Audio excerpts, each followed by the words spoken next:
तो hello friends, क्या हाल चाल है। Welcome back our YouTube channel the Sparkle GS classes.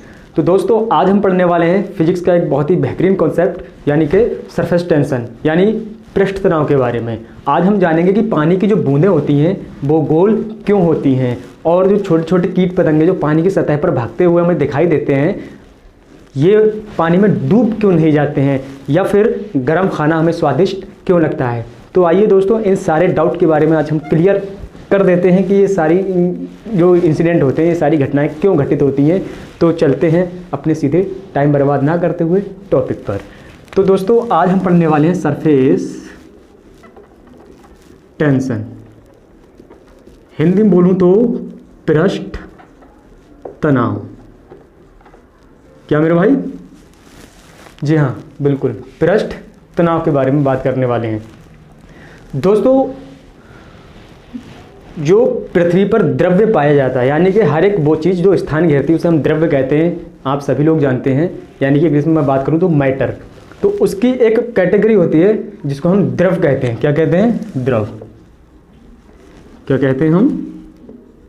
द्रव। इंग्लिश में बात करूं तो मैं लिक्विड।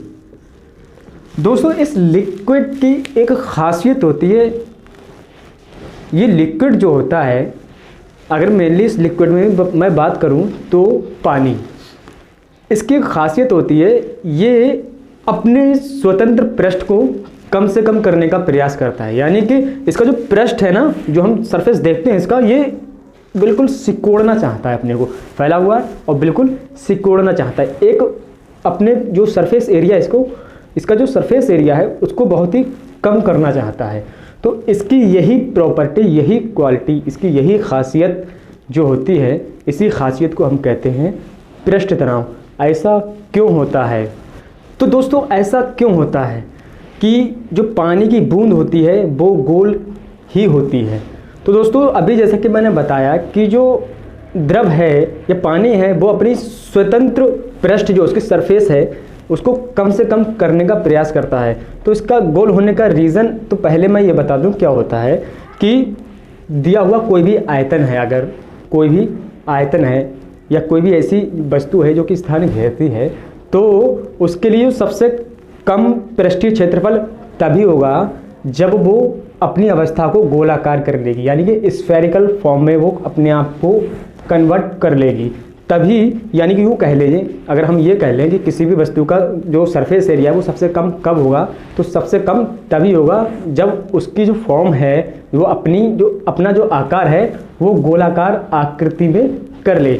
यानी कि हम कह सकते हैं कि गोले का जो पृष्ठीय क्षेत्रफल होता है वो किसी भी आयतन के लिए सबसे कम होता है। इसी कारण जो द्रव है वो पृष्ठ तनाव के कारण अपनी सरफेस को गोलाकार आकृति में बदल लेता है, क्योंकि गोले की सरफेस एरिया जो होता है वो सबसे कम होता है।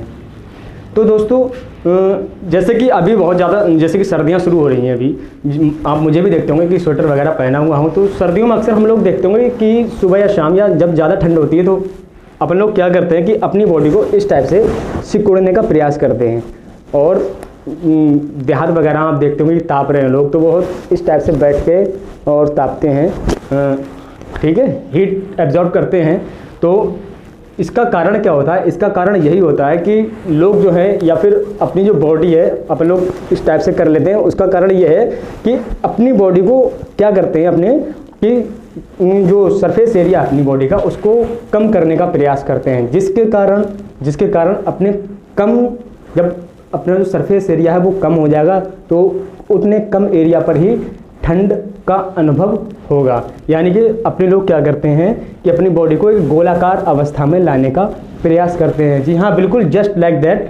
वैसे ही जो द्रव है या पानी है वो अपनी आकृति को गोलाकार अवस्था में चेंज करने का प्रयास करती है। उसी क्वालिटी को हम कहते हैं उस द्रव की पृष्ठ तनाव। तो दोस्तों अगर हम जनरली एग्जाम्पल की बात करें, जैसे कि हमें इसकी अनुभूति या फिर हमें कहाँ कहाँ पर देखने को मिलता है, तो जैसे कि हम देख लें, जैसे कि पानी है कहीं भरा हुआ गड्ढों वगैरह में भर जाता है बरसात के दिनों में या भर जाता है, तो वहाँ पर हम देखते हैं कि छोटे छोटे कीट पतंगे उस पर तैरते हुए दिखाई देते हैं, भागते हुए दिखाई देते हैं। चींटी वगैरह है या फिर मच्छर जो हैं वो उसकी पानी की सतह पर बैठ जाते हैं, फिर वो क्यों नहीं डूबते हैं? उसका कारण यही होता है कि पानी की सतह का जो पृष्ठ तनाव है वो काफ़ी होता है, इतना ज़्यादा होता है कि वो इन कीट पतंगों को डूबने नहीं देता है। दोस्तों ऐसी अगर मैं बात करूं कि एक पतली सुई, उसको अगर मैं बिल्कुल आराम से पानी की सतह पर रखूं तो वो नहीं डूबेगी। क्यों? क्योंकि ये पृष्ठ तनाव के कारण ही नहीं डूबेगी। अगर मैं उसको डायरेक्ट इस टाइप से डाल देता हूं तो वो डूब जाएगी, लेकिन अगर मैं आराम से एक सोफ्ते पर रख करके उसको छोड़ दूं तो वो फिर नहीं डूबेगी। पहले आपने देखा होगा कि कॉइन आती थी एल्यूमिनियम की, 10 पैसे की या 5 पैसे की, तो उन्हें भी अगर हम डाल दें वो भी नहीं डूबेंगी। ब्लेड जो होता है ना, जिससे अपन लोग दाढ़ी छीलते हैं, अगर उस पत्ती को भी हम डाल दें तो वो भी नहीं डूबेगा। और देखते होंगे अपन लोग कि जो ब्रश जो होता है ना, ब्रश पेंट करने वाला होता है, तो पेंट करने वाला जो ब्रश होता है, जब तक कि वो पानी के संपर्क में नहीं आता तो उसके जो बाल होते हैं वो अलग अलग होते हैं, बिखरे हुए दिखाई देते हैं। लेकिन जैसे हम ब्रश को पानी के अंदर डालते हैं तो हम देखते हैं कि उसके जो बाल हैं, जो बाल होते हैं वो आपस में सब चिपक जाते हैं। वो जो चिपकने का कारण है वो पानी का पृष्ठ तनाव होना ही होता है, क्योंकि जो पृष्ठ तनाव है उसके कारण जो पानी है वो अपने आप को सिकोड़ना चाहता है, बिल्कुल सिकोड़ना चाहता है, जिसके कारण जो ब्रश के बाल होते हैं वो भी बिल्कुल सिकुड़ जाते हैं। ऐसी अगर मैं बात करूं, जैसे कि कांच की कोई एक परख नली है या फिर कोई कांच है, उसको मैं जलाना शुरू कर देता हूं।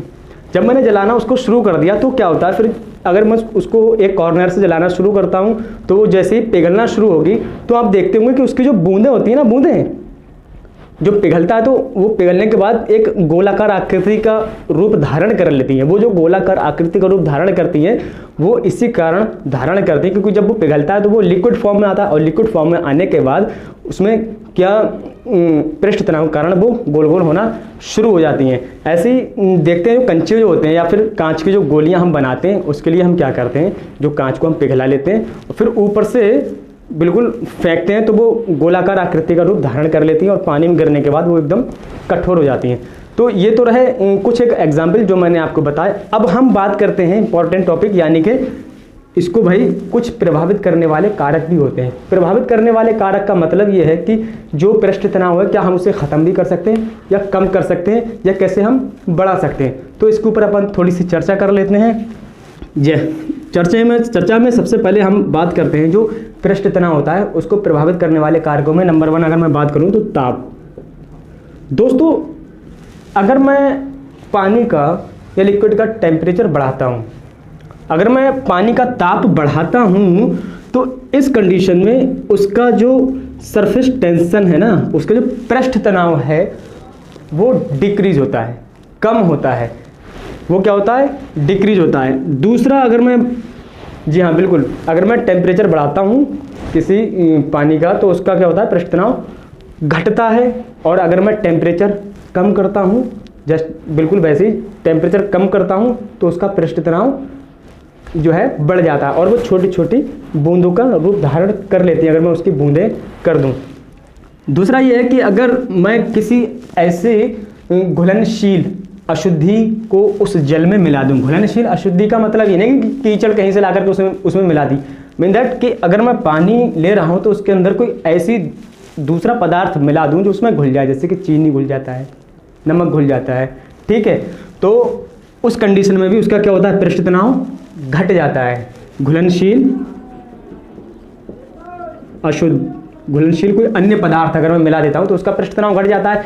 अगर मैं उसकी सतह पर कोई ऐसा पदार्थ डाल देता हूं जिसका घनत्व इस पानी की अपेक्षा कम है तो उस कंडीशन में पानी की जो पृष्ठ तनाव हो जाता है वो फैल जाता है, मतलब कम हो जाता है। पानी अपनी सतह पर ज़्यादा मतलब पृष्ठ तनाव जो है कम हो जाता है। इसका हम एग्जाम्पल देखते होंगे, जैसे कि गड्ढे वगैरह जो हैं या नाली वगैरह, कभी क्या होता था पहले देहाती क्षेत्र में या फिर ग्रामीण क्षेत्र में कि नालियों में बहुत सारे मच्छर पनप जाते थे। तो ये कहा जाता था कि भाई इसमें मिट्टी का तेल डाल दीजिए। क्या डाल दीजिए, मिट्टी का तेल। तो मिट्टी का तेल जब हम उसमें डालते थे तो क्या होता था कि उसको जो पानी फ्लड होता था उसके ऊपर जो पृष्ठ तनाव जो था वो कम हो जाता था। जबकि पहले पृष्ठ तनाव जब बना हुआ था ऑलरेडी तो मच्छर उस पर बैठते थे तो डूबते नहीं थे और वहां पर अपना लार्वा छोड़ते थे, अंडे देते थे यूं कह लीजिए, और वहां से मच्छर के बहुत सारे बच्चे पनप जाते थे। फिर क्या होता था कि या होता है अब भी कि हम उस पर मिट्टी का तेल डाल देते हैं तो पृष्ठ तनाव कम होने के कारण मच्छर उस पर बैठ नहीं पाता है और उसका जो लार्वा है वो नीचे पानी में मतलब डूब जाता है और पूरा जो लार्वा है यानी कि जो अंडे हैं वो सारे के सारे ख़त्म हो जाते हैं। यही कॉन्सेप्ट यूज़ किया करते थे। दैनिक जीवन में हम बहुत सारे ऐसे कॉन्सेप्ट यूज़ करते हैं पृष्ठ तनाव से रिलेटेड कि जो हमारी जो समझ से बाहर है यानी कि समझ से परे है। अब हम जो है कुछ और बात करते हैं। तो दोस्तों कुछ और बात में ये भी है कि अगर एक और मैं इसका पॉइंट लूँ तो डिटर्जेंट, जो डिटर्जेंट होता है जैसे हम निरमा वगैरह मिलाते हैं पानी में, सोप वगैरह साबुन वगैरह मिलाते हैं, तो उससे भी क्या होता है कि जो वाटर है उसका पृष्ठ तनाव कम हो जाता है। हम देखते होंगे कि अपने कपड़े, जैसे कपड़ा गंदा हुआ उसको धोने के लिए अगर हम साधारण पानी से उसको धोना शुरू कर दें तो क्या होगा, क्या हमारे कपड़े साफ़ हो जाएंगे? जी नहीं, बिल्कुल। आप भी जानते हैं कि अगर हम सादा सिंपल पानी से उसको धोना प्रारंभ कर देते हैं तो कपड़े बिल्कुल भी साफ़ नहीं होने वाले हैं। तो उसके लिए हम क्यों नहीं होने वाले? क्योंकि जो शुद्ध पानी होता है वो हमारे कपड़े के मैल को साफ़ नहीं कर पाता, या यूँ कह लीजिए कि उसके हर कोने पर, कॉर्नर पर नहीं पहुंच पाता है, जिसके कारण हम क्या करते हैं उसमें निरमा डिटर्जेंट का यूज़ करते हैं, सोप मिलाते हैं, साबुन मिलाते हैं, जिसके कारण उस पानी का पृष्ठ तनाव कम हो जाता है, जिसके कारण वो कपड़े के कोने कोने में पहुंच जाता है और गंदगी को खींच लाता है बाहर, गंदगी को खींच लाता है बाहर। क्यों? क्योंकि उसका जो पृष्ठ तनाव कम हो गया वो पूरी तरह से फैल जाता है कपड़े के ऊपर। अगर हम वहीं गर्म पानी कर लें और गर्म पानी के अंदर डिटर्जेंट मिला लें तो उस कंडीशन में कपड़ा और भी जल्दी और अच्छा साफ होता है। और दोस्तों अभी हमने बात करी थी कि जैसे कि हम टेम्परेचर बढ़ाएंगे तो उसका पृष्ठ तनाव पानी का वो घट जाएगा, यानी कि उसकी बूंदें बहुत जल्दी और उतनी छोटी नहीं बनेगी। बिल्कुल उसके अपोजिट चलें तो अगर हम पानी का टेम्परेचर घटाएं यानी कि पानी को ठंडा करना शुरू कर दें तो उसकी जो बूंदें हैं ना वो बहुत जल्दी बनेंगी, यानी कि पृष्ठ तनाव बढ़ जाएगा। तो ऐसा अक्सर हम अपने दैनिक जीवन में देखते होंगे, जैसे कि जो स्प्रे होता है ना, स्प्रे फव्वारा, तो जब हम फव्वारा या स्प्रे करते हैं या परफ्यूम मारते हैं तो क्या लगता है, वो हमें ठंडा ठंडा लगता है। तो ठंडा क्यों लगता है? ठंडा लगने का कारण ही ये है कि क्योंकि जब हम स्प्रे करते हैं तो वो स्प्रे यानी कि वो फव्वारा जो है ना पानी की जो परफ्यूम है उसके अंदर लिक्विड फॉर्म में है, उसकी बहुत छोटी छोटी बूंदें कर देता है। जब बहुत छोटी छोटी बूंदें कर देता है जिसके कारण उसका टेम्परेचर डिक्रीज हो जाता है, मतलब बहुत कम हो जाता है। क्यों? क्योंकि भाई पृष्ठ तनाव बड़ा है, छोटी बूंदें हैं तो जो टेम्परेचर है वो कम होगा ही और इस कारण वो हमें ठंडा लगता है। अब दोस्तों आपके मन में एक सवाल ये भी उठता होगा, उम्मीद है ये भी सवाल उठता होगा कि यार जो छोटी बूंदें होती हैं पानी की वो तो गोल होती हैं, ठीक है बहुत बढ़िया, लेकिन मैं वहीं अगर बड़ी बूंद कर देता हूँ और जो बड़ी बूंद मैंने कहीं सरफेस पर डाल दी तो फिर वो गोल नहीं रहती है, वो क्या हो जाती है, चपटी हो जाती है। या यूँ कह लीजिए कि पारा भी क्या होता है, मरकरी, वो भी क्या होता है, लिक्विड होता है। अब उसकी जो बड़ी बूंद है या फिर पानी की बड़ी बूंद है वो चपटी सी हो जाती है, वो गोल क्यों नहीं होती है? तो भाई जो बूंद की जो आकृति है ना वो दो बल पर डिपेंड होती है, दो बलों पर डिपेंड होती है। बूंद की जो आकृति होती है वो दो बलों पर डिपेंड होती है। पहला तो हो जाता है आपका पृष्ठ तनाव, क्या हो जाता है, पृष्ठ तनाव, और आपका सेकंड हो जाता है मेरे भाई, आपका जो सेकंड हो जाता है वो होता है गुरुत्वीय बल। गुरुत्वीय बल पता है, उम्मीद है आपको पता होगा, ग्रेविटेशनल फोर्स, गुरुत्वीय बल, जो कि पृथ्वी सभी वस्तुओं को अपने केंद्र की ओर खींचने के लिए लगाती है। जो पृथ्वी जो होती है उसके द्वारा लगाया गया जो गुरुत्वीय बल है उसका प्रभाव अगर बूंद पर ज़्यादा हो गया तो यहाँ पर वो बूंद जो है ना वो हल्की सी क्या हो जाती है, चपटी हो जाती है। क्या हो जाती है, इस टाइप से आप देखते होंगे, हम गिराते होंगे बड़ी बूंद तो वो इस टाइप से हो जाती है, जबकि छोटी बूंद है वो गोल ही रहती है मैक्सिमम आप देखते होंगे। लेकिन बड़ी बूंद चपटी इसी कारण हो जाती है क्योंकि उसमें जो सरफेस टेंशन की अपेक्षा जो ग्रेविटेशन फोर्स लगा हुआ है पृथ्वी का, उसका जो इफेक्ट है वो ज़्यादा हो जाता है। तो दोस्तों अब हम चलते हैं थोड़ा सा और आगे, एक आध बार और समझ लेते हैं इसके बारे में। जैसे कि अपन लोग गर्म खाना खाते हैं और एक होता है ठंडा खाना। अब आपको शाम का रखा हुआ सुबह में खाना परोस दिया जाए ऐसे ही ठंडा, तो उसमें वो स्वाद नहीं आएगा जैसा कि हम शाम को उसे खाएंगे गरम गरम। तो ये कारण भी, ये जो सब भी होता है ना, ये सब किस पर डिपेंड होता है? पृष्ठ तनाव पर। क्योंकि जो रसा जो होता है, जो शोरबा होता है सब्जी का, अगर वो गर्म है तो उसमें मतलब पृष्ठ तनाव कम होगा उसका। तो पृष्ठ तनाव कम होगा, जब हम उसे खाएंगे तो वो हमारी पूरी जीभ पर क्या होगा? लग जाएगा। क्योंकि हमारी जीभ के अलग अलग जो पार्ट होते हैं ना, वो अलग अलग स्वाद को चखते हैं, मतलब अलग अलग स्वाद को डिटरमाइन करते हैं। इसी कारण अगर हम गर्म सब्जी खाते हैं तो वो हमारी पूरी जीभ पर लगती है, तो हमें उसका अलग अलग तरह का स्वाद हमें पता लगता है, अच्छा लगता है। लेकिन वहीं अगर हम ठंडी सब्जी खाएं तो हमें वो स्वाद नहीं आएगा। बहुत ही इंपॉर्टेंट एक एग्जाम में क्वेश्चन आता है कि गर्म सूप ठंडे सूप की अपेक्षा क्यों अच्छा लगता है, तो उसका कारण भी पृष्ठ तनाव ही होता है। अब एक क्वेश्चन आपके दिमाग में उठता होगा कि यार आप ये तो बता रहे हैं कि पृष्ठ तनाव होता है, बहुत बढ़िया होता है, लेकिन आप ये बताएं कि द्रव के अंदर पृष्ठ तनाव होता ही क्यों है? क्वेश्चन मार्क कि द्रव के अंदर भाई पृष्ठ तनाव क्यों होता है? बहुत देर से आप ये पृष्ठ तनाव सुनाते आए हैं, अब आप ये भी बता दें कि द्रव के अंदर पृष्ठ तनाव क्यों होता है। तो इसका रीज़न या इसका कारण भी मैं आपको बताता हूं, बहुत अच्छे से आप समझ लेंगे, उम्मीद है। देखिए,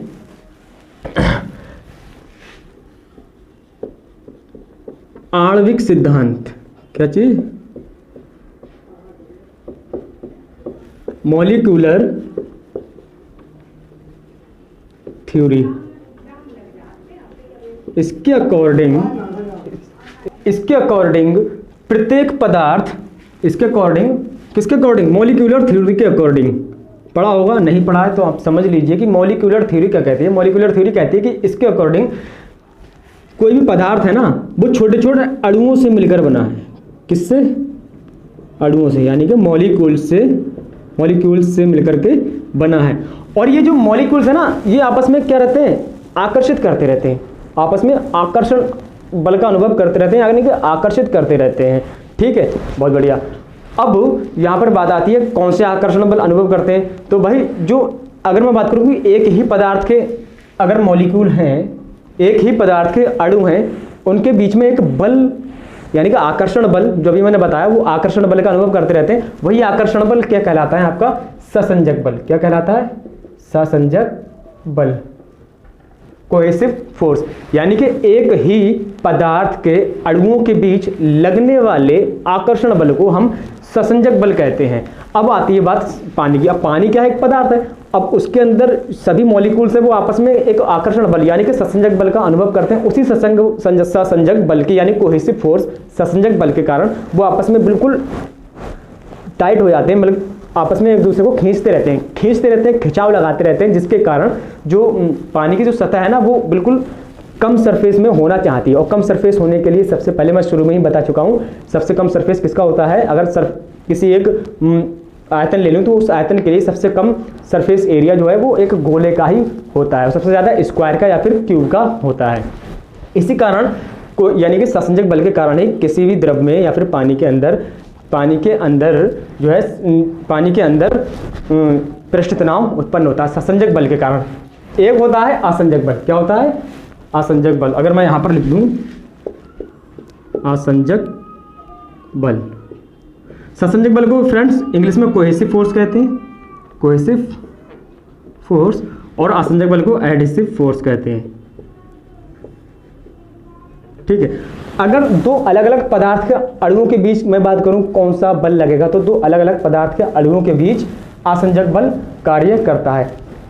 किसी नेक्स्ट वीडियो में आसंजक बल और ससंजक बल के बारे में डिटेल से अपन लोग चर्चा कर लेंगे। उम्मीद है आपको पृष्ठ तनाव बहुत अच्छे से समझ में आया होगा। अगर नहीं समझ में आया हो या फिर कोई डाउट रह गया हो तो आप हमारे कमेंट बॉक्स में इसको दर्ज करा सकते हैं और इसका हम जो है आपको क्लियरिफिकेशन बहुत ही जल्दी देंगे। जय हिंद।